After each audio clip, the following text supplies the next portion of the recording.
Today I want to do a video on the Honda XL750 Transalp. I want to talk about some of the issues or concerns that people have, and I'll do a little myth busting.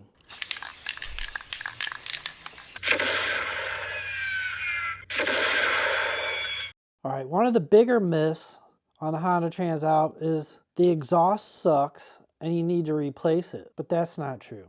The reality is the way the exhaust runs, it is the lowest spot on the motorcycle below the engine. And that could be a problem if it's exposed. But all the Japanese adventure bikes in the middleweight class all have the same low exhaust under the engine. Even my KTM Adventure R, the exhaust ran below the engine and it was also the lowest point. So a lot of these middleweight adventure bikes, they run the exhaust the same way. The only difference is they're covered by skid plates. Where on the Transalp, it's not. A skid plate is needed on the Honda because it's going to be hard to change tires without a skid plate or a center stand, and that it's just going to help protect the exhaust. Also, people complain that it's a low exhaust in the back, but the low exhaust is not a problem. With luggage and protection, the exhaust is not as exposed as people think.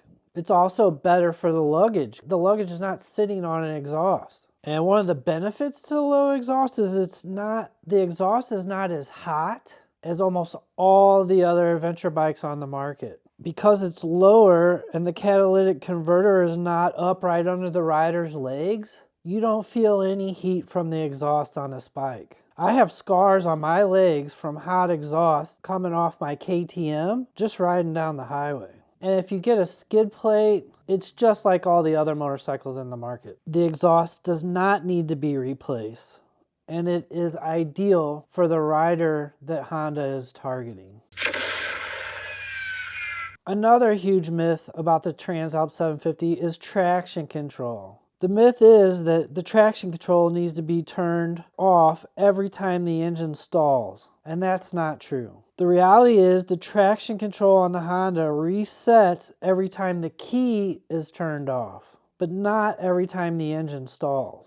Even my KTM Adventure R with the highfalutin traction control that I paid extra money for was fabulous, but you still couldn't turn it off and just leave it off on the KTM. I don't believe any motorcycle allows you to turn off traction control and just leave it off. The Honda Transalp comes with 5 levels of adjustable traction control. 1 being the least intrusive and 5 being the most intrusive. If you ride with traction control in the 1 position on the street, it will allow the front wheel to come up a little bit, but then it sets it back down. It will not allow the motorcycle to wheelie unless the traction control is turned off.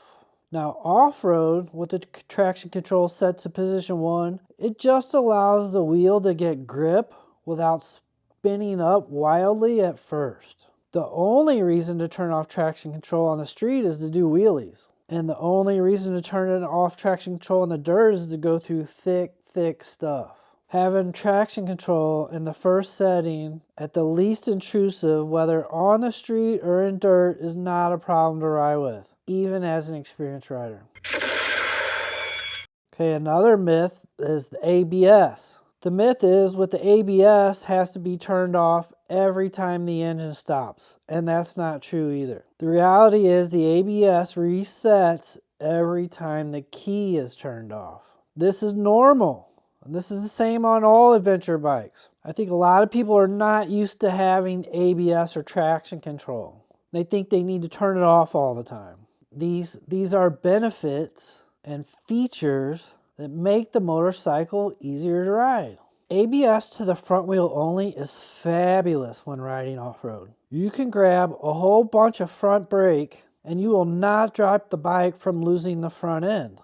The ABS stops the front wheel from locking up and it makes it super easy to ride off-road. Honda has the Transalp set up for mostly on-road, so the ABS default goes to ABS on both wheels. Some of the other adventure bikes allow you to ride with just front ABS, but they do not allow you to just turn it off and leave it off. The Honda will allow the ABS to the front tire only, but it has to be turned off. And if the key is turned off, it will reset to the ABS to both wheels.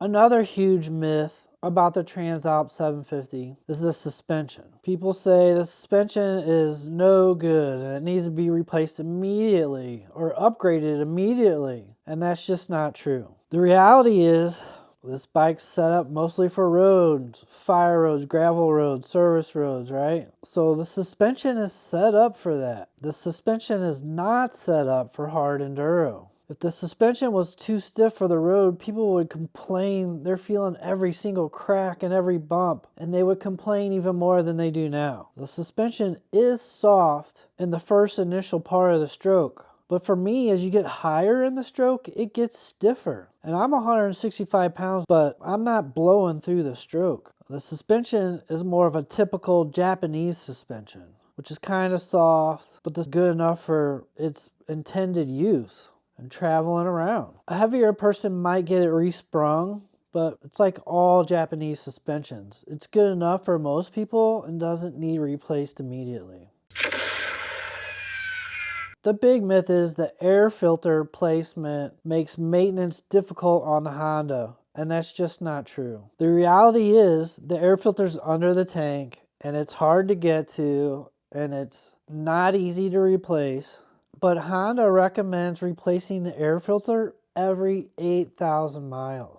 The maintenance on the Honda is very easy with 8,000 mile service intervals. Some people will say that they want to replace it more than what Honda recommends. Honda wouldn't make a recommendation like that if it wasn't confident that it won't cause engine damage. I personally will only replace the filter every 8,000 miles as recommended by Honda. I'm confident the valves on these engines probably will not move at all. Alright, I hope this busts some of the myths out there that people are talking about on the Transalp XL 750 from Honda. This motorcycle's super good, super easy to ride, super nice, comfortable, handles great. It's going to accommodate a lot of riders. So don't let some of these myths deter you from buying one of the best middleweight adventure motorcycles out there. Hope you liked the video. Give me a thumbs up if you did. Don't forget to subscribe. I will catch you guys later.